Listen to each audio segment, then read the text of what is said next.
Днес ще говоря за истинския ти. Нека да четем Римляни 7:18.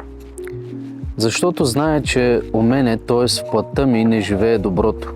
Понеже желание за доброто имам, но не и силата да го върша. Защото не върша доброто, което желая, а злото, което не желая, не го върша. И така Павел ни казва: в мен живее доброто и злото, т.е. две самоличности, които са в постоянна борба.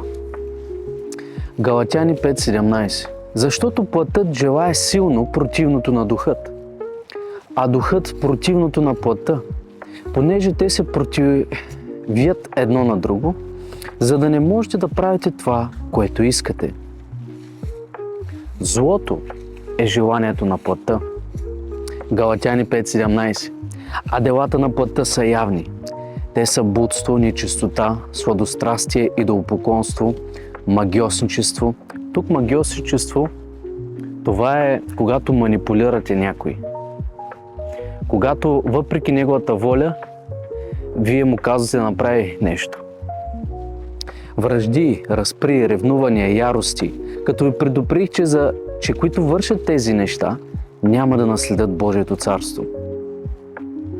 Доброто в човек е желанието на духа. Галатяни 5:22. А плодът на духа е любов, радост, мир, дълготърпение, благост, милосърдие, вярност, кротост, себеобуздание. Против такива неща няма закон. А които са в Христов, разпънали са плътта заедно с страстите и походите. Ако по духа живеем, по духа и да ходим. Да не ставаме счесласи един на друг и да не се дразним и да не завиждаме един на друг. Ако изберем да следваме желанието на плътта, ние се обличаме в нея и приемаме друга самоличност. Но ако изберем да следваме желанията на духа, ние се обличаме сега в нашата вече истинска самоличност. Всички сме срещали хора, които се държат по определен начин. И поглеждайки ги, знаем, че този човек не се държи истински. По начинът, по който говори и се държи, понеже е облякал лошата самоличност. Ето 1 Коринтияни. Първият човек е от земята, от пръст, вторият човек от небето. Какъвто е пръстният, такива са и пръстните, и какъвто е небесният, такива са и небесните. И както сме се облекли в образа на пръстия, ще се облечем и в образа на небесния. И нека сега да съблечем плътта и да облечем духа. Но как да го направя?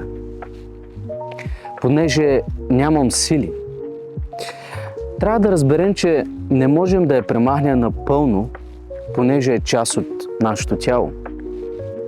Но можем да намалим силата й и да не бъдем водени вече от нея. Галатяни 5. И така казвам, ходете по духа и няма да угаждате на плътските страсти. Как да ходим по духа? Ето, първо Солунци. Непрестанно се молете. Второ, Матей 6.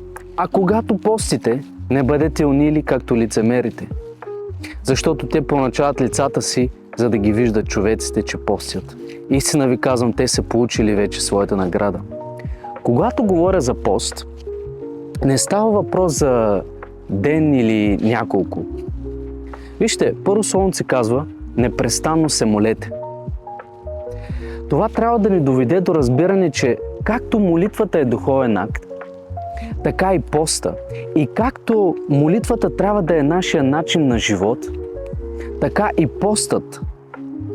Нека се научим да едем по-малко от света и повече от Господа. Бъдете благословени. Амин.